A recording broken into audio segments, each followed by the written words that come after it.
Waalaikumsalam Ibu. Sehat-sehat Pak Sarifudin. Alhamdulillah sehat-sehat. Jadi Pak Sarif hari ini akan dilaksanakan coachingnya. Sebelum pelaksanaan coaching, saya akan melaksanakan observasi. Jadi pelaksanaan yang pertama yaitu pra-observasi ya Pak Sarifudin ya. Ya. Nah, terkait dengan coaching, saya akan mengajukan beberapa pertanyaan. Yang pertama, kira-kira kompetensi apa yang ingin dikembangkan dalam pelaksanaan coaching nanti Pak Sarif? Kompetensi yang saya ingin kembangkan nanti dalam coach yaitu kehadiran penuh, mendengarkan aktif, dan pertanyaan yang berbobot. Ya, jadi yang diharapkan di situ Pak Sarif tentu kesadaran penuh ya, dan pertanyaan yang berbobot. Nah, selanjutnya terkait kompetensi tersebut, komponen apa yang penting, yang paling spesifik atau yang diinginkan dalam coaching nanti Pak Sarif? Dalam proses coaching yang ada beberapa hal yang bisa saya kembangkan nanti, seperti peningkatan keterampilan komunikasi, keahlian mendengar aktif, kemampuan untuk mengajukan pertanyaan relevan, pemahaman yang lebih baik tentang situasi itu, dan pengembangan strategi untuk pencapaian tujuan yang diinginkan. Jadi itu yang kompetensi yang diinginkan Pak Sarif ya. Kemudian Pak Sarif, indikator pencapaian dari tujuan pengembangan yang diinginkan itu yang seperti apa Pak Sarif? Adapun indikator ketercapaian yang menjadi tujuan pengembangan dalam proses coaching dapat beragam, tergantung pada sasaran yang ingin dicapai. Ini bisa mencakup peningkatan produktivitas, peningkatan kepercayaan diri, peningkatan keterampilan dalam suatu area tertentu, pengurangan stres, atau bahkan pencapaian tujuan jangka panjang yang telah ditetapkan bersama oleh coach dan coach. Evaluasi kemudian secara berkala, feedback dari coach dan pencapaian target yang telah ditetapkan dapat menjadi indikator ketercapaian dari tujuan pengembangan tersebut. Dan insya Allah kita akan laksanakan coachingnya Pak Sarif ya. Ya. Terima kasih Pak Sarif atas kesempatannya Pak Sarif. Nanti akan selanjutnya dilanjutkan dengan coaching Pak Sarif. Terima kasih Pak Sarif. Terima kasih. Ya. Assalamualaikum, apa kabar Pak? Baik. Waalaikumsalam, baik Pak Munajib. Alhamdulillah, ada yang bisa saya bantu Pak? Karena kelihatannya Bapak slow dan kurang semangat sekali, tidak biasa seperti ini. Nah, saya lihat. Iya Pak, bolehkah saya meminta waktunya sebentar? Saya mau bercerita tentang apa yang saya rasakan akhir-akhir ini di kelas. Boleh. Saya baik, boleh Pak Haji. Apa yang Pak Haji mau ceritakan dengan saya? Begini Pak, akhir-akhir ini saya merasa murid-murid di kelas yang saya ajar kurang antusias dalam menerima pembelajaran dari saya. Selain itu, jumlah murid-murid yang saya ajarkan tugasnya hanya 50% tiap kelas. Jadi menurut Pak Haji, apa yang Bapak harapkan dari obrolan kita hari ini? Yang saya harapkan, solusi atas permasalahan saya tentang antusias murid yang saya ajar Pak. Gitu Pak. Menurut Pak Haji, hal apa yang bisa membuat murid-murid kurang antusias dalam hal pembelajaran? Kalau saya ingat kembali Pak, hal yang menyebabkan murid saya kurang antusias yaitu pembelajaran saya sepertinya sedikit membosankan, terlalu monoton. Saya terlalu dominan dalam berbicara, bercerita di depan murid-murid, tidak memberikan kesempatan buat murid saya untuk mendapatkan atau aktif berbicara pada pembelajaran saya Pak. Begini ya Pak, apa saja yang dapat membuat murid Pak Haji antusias dalam pembelajaran? Ya menurut saya murid-murid pasti menginginkan pembelajaran yang asik, tidak monoton dan tidak membosankan Pak. Saya sependapat dengan Bapak. Lalu menurut pendapat Bapak, apa saja yang bisa membuat murid-murid asik dan tidak bosan pada pembelajaran? Menurut saya pembelajaran harus berpusat pada murid. Murid diminta untuk aktif dalam pembelajaran, kemudian adanya ice breaking ataupun game supaya pembelajaran lebih menarik Pak. Lalu Pak, mengenai tugas yang diberikan kepada murid-murid Bapak, apakah penyebab sehingga kurang antusias dalam pengumpulan tugas? Ya, kemungkinan karena tugas saya terlalu banyak dan berisi banyak pertanyaan tanpa saya memberi sumber belajar yang beragam dan mengasihkan. Kalau boleh tahu Bapak menggunakan sumber belajar apa saja yang untuk Bapak di kelas? Saya biasa menggunakan buku teks yang ada di perpustakaan, Pak. Oh iya, adakah sumber belajar selain buku teks yang di perpustakaan? Ya, saya pikir banyak ya, Pak, sumber belajar seperti video, artikel, atau tulisan ilmiah yang ada di internet pasti banyak, Pak. Nah, betul sekali. Saya yakin sekali bila Bapak menggunakan berbagai macam sumber belajar, pasti akan membuat murid-murid antusias dalam pembelajaran. Jadi sekarang rencananya Bapak untuk menyelesaikan masalah ini bagaimana? Ya, rencana saya yang pertama ya saya merancang pembelajaran yang mengasihkan dengan menggunakan sumber belajar yang beragam. Yang kedua, saya akan memberikan tugas tidak terlalu banyak, kemudian bentuk tugasnya sesuai dengan minat dan bakat murid saya, Pak. Ternyata sangat bagus sekali rencana Bapak. Mudah-mudahan berhasil. Apa komitmen Bapak terhadap rencana Bapak? Komitmen saya untuk selalu membuat rencana pembelajaran yang mengasihkan, menggunakan banyak sumber belajar. Terus saya akan membuat murid-murid saya senang dalam kegiatan pembelajaran tanpa ada unsur paksaan. Saya akan serahkan pemilihan sumber belajar pada murid-murid saya. Bagus sekali. Saya sangat mendukung. Mudah-mudahan semua perjalanan lancar dan sesuai dengan harapan Bapak. Ya, terima kasih Pak waktunya untuk sharing. Mudah-mudahan kita semua bisa menjadi guru yang sangat dirindukan oleh murid-murid. Terima kasih atas kesempatannya Pak. Assalamualaikum Pak. Waalaikumsalam. Pak Sarif sudah melaksanakan coaching, jadi saya akan sampaikan oral refleksi pelaksanaan coaching tadi ya. Yang pertama, yaitu sudah berjalan dengan lancar selama percakapan antara coach dengan coachee. Ada keterbukaan, coachee merasa nyaman untuk berbicara tentang tujuan, tantangan, dan kebutuhannya. Kemudian ada rencana tindakan yang jelas, dan terjalin hubungan yang kuat antara coach dan coachee yang membuat diskusi terbuka dan efektif. Nah, yang masih perlu diperbaiki adalah evaluasi dan umpan balik Pak Sarif ya. Penting untuk melihat ke belakang pada percakapan dan mengevaluasi bagaimana proses pelaksanaan coaching berjalan dengan lancar. Terima kasih Pak Sarif ya.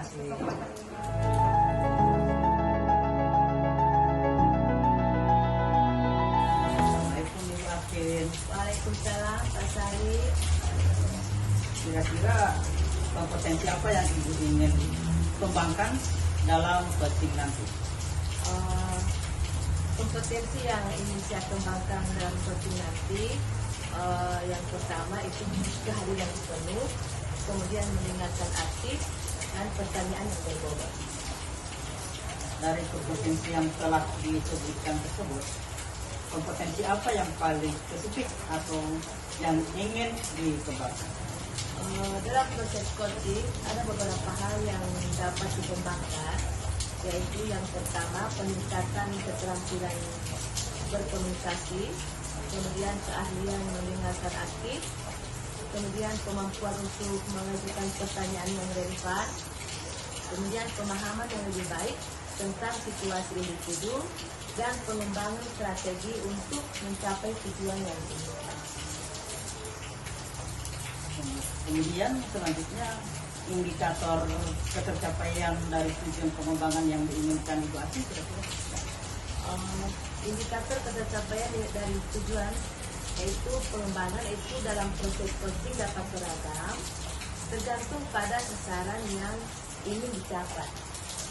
Ini bisa mencakup peningkatan produktivitas, peningkatan kepercayaan diri, kemudian peningkatan keterampilan dalam suatu area tertentu, pengurangan stres, kemudian atau bahkan pencapaian tujuan jangka panjang yang telah ditetapkan bersama antara kos dan coaching. Kemudian evaluasi kemajuan secara berkala, feedback dari coaching, dan pencapaian target yang telah ditetapkan dapat menjadi indikator pencapaian dan tujuan pengembangan tersebut. Itu Pak. Oke Bu Astin, untuk sampai di sini dulu. Terima kasih. Assalamualaikum warahmatullahi wabarakatuh. Waalaikumsalam warahmatullahi wabarakatuh. Assalamualaikum warahmatullahi Ibu Astin. Waalaikumsalam warahmatullahi wabarakatuh. Ibu Astin, saya minta maaf bisa diganti sebentar Ibu Astin. Ada hal yang ingin saya sampaikan tentang permasalahan saya yang ada di kelas Ibu Astin. Silakan Ibu. Begini Bu Astin, ini saya merasa murid-murid di kelas saya itu kurang antusias dalam menerima pelajaran. Bahkan bisa dihitung dalam persen itu hanya 50% Ibu Astin. Jadi menurut Ibu Ipon, apa yang Ibu harapkan dari obrolan kita hari ini? Jadi Ibu Astin, saya mengharapkan solusi atas permasalahan saya tentang antusias murid-murid yang saya ajar di kelas Ibu Astin. Menurut Ibu, hal apa saja yang membuat murid-murid kurang antusias dalam pembelajaran bersama Ibu? Kalau saya ingat kembali, hal yang menyebabkan murid-murid saya kurang antusias, itu yang pertama, pembelajaran saya itu sepertinya sedikit membosankan. Mungkin terlalu menonton, saya terlalu dominan untuk berbicara, bercerita di depan murid-murid saya. Yang kedua, saya tidak memberikan kesempatan pada murid untuk berpendapat atau sharing pendapat antara guru dengan siswa Ibu Astin. Begini ya Bu, kira-kira apa saja yang dapat membuat murid-murid Ibu antusias dalam pembelajaran? Menurut saya, murid-murid itu pasti menginginkan pembelajaran asik, tidak monoton, atau bahkan tidak membosankan. Mungkin seperti belajar sambil bermain sehingga anak-anak itu mungkin tidak bosan. Nah, saya sependapat dengan Ibu. Lalu menurut Ibu, apa saja yang membuat murid-murid Ibu asik dan tidak bosan pada pembelajaran Ibu? Menurut saya, pembelajaran harus berpusat pada murid. Murid diminta untuk aktif dalam pembelajaran, kemudian adanya quiz breaking ataupun game supaya pembelajaran lebih menarik bagi. Lalu Ibu, mengenai tugas-tugas yang diberikan kepada murid-murid Ibu, apakah penyebabnya sehingga kurang antusias dalam pengumpulan tugas? Kemungkinan karena tugas saya terlalu banyak dan berisi banyak pertanyaan tanpa saya memberikan sumber belajar yang beragam yang memastikan pada siswa tersebut. Kalau boleh tahu, Ibu menggunakan sumber belajar apa saja di kelas? Saya hanya menggunakan buku di perpustakaan Bu Astin. Adakah sumber belajar yang selain buku teks? Saya pikir banyak ya Bu, sumber belajar yang seperti saya bisa melihat di Google, di YouTube, kemudian ada tulisan ilmiah dari internet ya, menggunakan aplikasi yang sedang tren sekarang Bu ya. Kemudian juga ada di Facebook, di TikTok, seperti itu Bu Astin. Nah, betul sekali Ibu. Saya yakin sekali bila Ibu bisa menggunakan berbagai macam sumber belajar, pasti akan membuat murid-murid antusias dalam pembelajaran. Jadi, sekarang apa rencana Ibu untuk menyelesaikan masalah ini? Yang pertama kan saya rencanakan itu pembelajaran dilakukan dengan menggunakan sumber belajar yang beragam seperti yang ada di YouTube, yang ada di video, di TikTok, di Google. Kemudian yang kedua saya akan memberikan tugas dan juga belajar. Kemudian bentuk tugasnya sesuai dengan minat dan bakat saya pasti. Sekali rencananya itu ya, mudah-mudahan berhasil ya Bu. Apa komitmen Ibu terhadap rencana ini?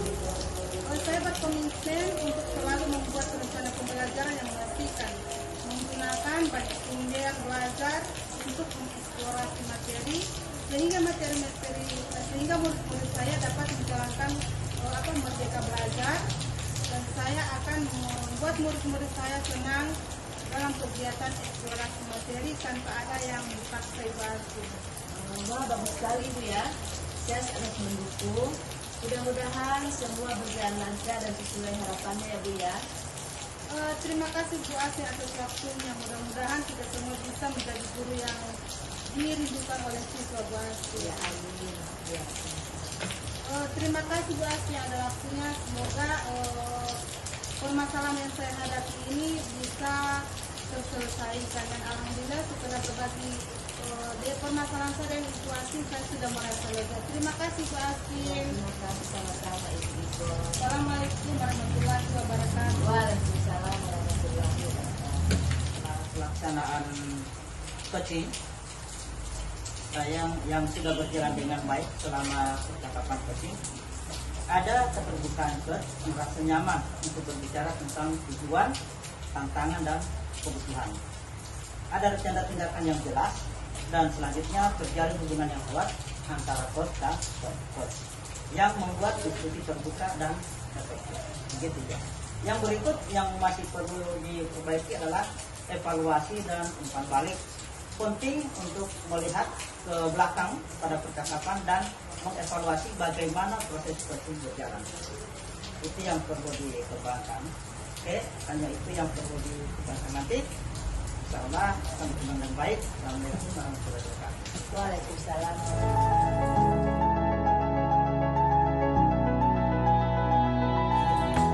Assalamualaikum Pak Haji. Waalaikumsalam Ibu Astin. Apa kabarnya Pak? Alhamdulillah baik Bu. Pak Haji, sebentar Pak Haji akan melaksanakan coach dengan Pak Saifuddin. Kira-kira kompetensi apa yang ingin Pak Haji kembangkan dalam coaching nanti? Di sini kompetensi yang saya akan kembangkan yaitu yang pertama kehadiran penuh, yang kedua mendengarkan aktif, dan yang ketiga pertanyaan berbobot. Dari kompetensi yang saya sebutkan tadi, apa yang paling spesifik atau yang ingin dikembangkan Pak Haji? Dalam proses coaching ada beberapa hal yang dapat dikembangkan seperti peningkatan keterampilan komunikasi, keahlian mendengarkan aktif, kemampuan untuk mengajukan pertanyaan yang relevan, pemahaman yang lebih baik tentang situasi individu, dan pengembangan strategi untuk mencapai tujuan yang diinginkan. Pak Haji, indikator ketercapaian dari tujuan pengembangan insight itu apa saja? Indikator ketercapaian dari tujuan pengembangan yang pertama, indikator ketercapaian dan tujuan pengembangan dalam proses coaching dapat beragam tergantung pada sasaran yang ingin dicapai. Ini bisa mencakup peningkatan produktivitas, peningkatan kepercayaan diri, peningkatan keterampilan suatu area tertentu, pengurangan stres, dan bahkan pencapaian tujuan jangka panjang yang telah ditetapkan bersama oleh coach atau coaching. Evaluasi kemajuan secara berkala, feedback dari coaching, dan pencapaian target yang telah ditetapkan dapat menjadi indikator ketercapaian dari tujuan pengembangan tersebut. Terima kasih Pak Haji.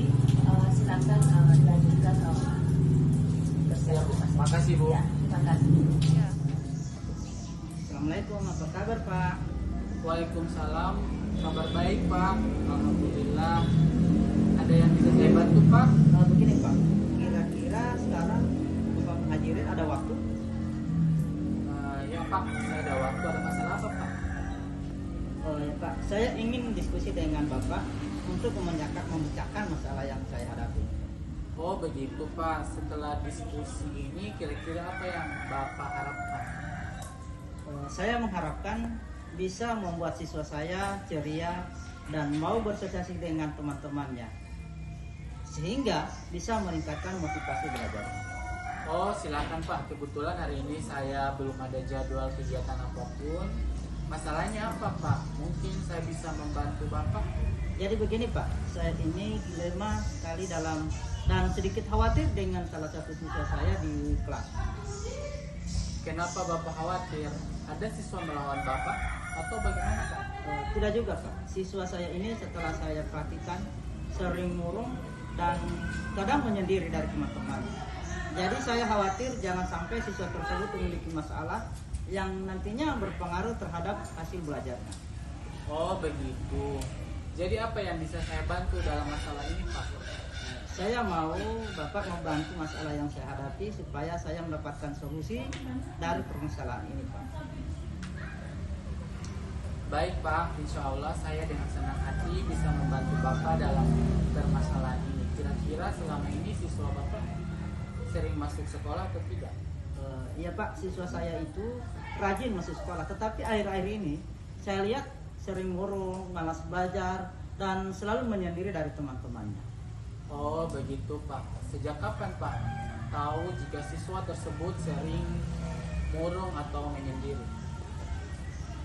Kurang lebih seminggu terakhir ini saya perhatikan siswa saya tersebut murung dan sering menyendiri dan tidak seperti minggu-minggu kemarin yang selalu kelihatan ceria. Jadi bagaimana perasaan Bapak sekarang? Saya merasa siswa saya mengalami masalah keluarga atau sering mendapatkan bullying dari teman-temannya di kelas. Karena Bapak ingin masalah ini cepat selesai sekarang, menurut Bapak, jika di skala 1 sampai 10 berada di posisi mana untuk mencapai tujuan dalam menyelesaikan masalah Bapak ini? Kalau yang saya pikir untuk hari ini saya masih dalam skala 8. Wah bagus Pak, artinya Bapak masih memiliki semangat, kekuatan, dan cara untuk menyelesaikan masalah ini. Sekarang Bapak sudah tahu permasalahannya, kira-kira upaya apa yang Bapak sudah lakukan untuk menyelesaikan masalah ini? Saya akan memanggil anak tersebut untuk menanyakan ada permasalahan apa sehingga dia terlihat murung, suka menyendiri dan tidak termotivasi untuk belajar. Wah, rencananya bagus Pak. Sebaiknya Bapak segera lakukan itu. Semoga siswa tersebut mau dan terbuka pada Bapak. Kira-kira apa ukuran keberhasilan rencana yang Bapak lakukan? Rencana saya sih yaitu bagaimana bisa bertemu dulu dengan siswa tersebut dan menyampaikan penyebab apa saja yang membuatnya sering murung dan menyendiri dari teman-temannya. Kemudian saya akan mengajak bercerita dengan baik. Bahkan jika ada yang perlu disampaikan langsung bisa menelpon saya selaku wali kelasnya. Oh, bagus Pak. Lalu komitmen apa yang Bapak lakukan untuk menjalankan rencana ini? Ya Pak, setelah saya akan menghubungi siswa saya untuk menghadapi saya di ruangan.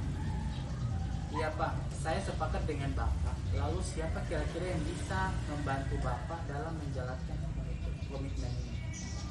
Saya akan meminta bantuan kepala sekolah, bahkan orang tua wali murid tersebut jika permasalahan memang sudah rumit atau sudah sulit saya selesaikan. Wah, keren sekali Pak. Semoga dapat melakukannya dengan baik ya Pak. Terima kasih Pak Muhajir. Assalamualaikum. Sama-sama Pak. Waalaikumsalam warahmatullahi wabarakatuh. Ya. Pak Haji, alhamdulillah pelaksanaan proses tadi sudah selesai. Yang sudah berjalan dengan baik selama percakapan coaching tadi, yaitu di situ sudah ada keterbukaan, yaitu di mana coach merasa nyaman untuk berbicara tentang tujuan, tantangan, dan kebutuhan. Kemudian juga ada rencana tindakan yang jelas, kemudian terjalin hubungan yang kuat antara coach dengan coachee yang membuat diskusi terbuka dan efektif. Yang masih perlu diperbaiki Pak Haji adalah evaluasi dan umpan balik, yakni di mana penting untuk melihat ke belakang pada percakapan dan mengevaluasi bagaimana proses coaching berjalan. Begitu Pak Haji, terima kasih banyak. Semoga semuanya bisa terjalin baik. Ya Bu, terima kasih Bu.